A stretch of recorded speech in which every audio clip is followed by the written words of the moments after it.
Добрий вечір тобі, пане господарю, радуйся, ой, радуйся, земле, син Божий народився.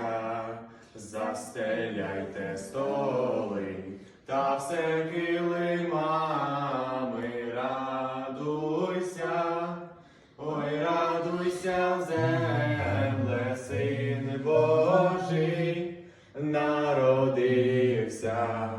Та кладіть калачі з ярої пшениці, радуйся, ой, радуйся, земле, син Божий народився.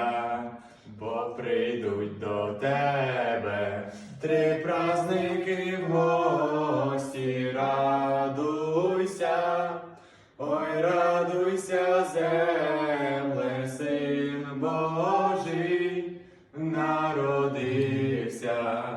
А той перший праздник, Рождество Христове, радуйся, ой, радуйся, земле, син Божий народився. А той другий праздник святого Василя, радуйся, ой, радуйся, земле, син Божий народився. А той третій праздник святе водохреща, радуйся, ой, радуйся, земле, син Божий народився. Добрий вечір вашій хаті, ви прийшли пощедрувати. Щастя зичимо родині, миру ненці Україні. Христос хрещається. Славити його, в лиці Ордані. Вінчую вам, пане Газдо, на довгі рука, щоб вам весело жилося,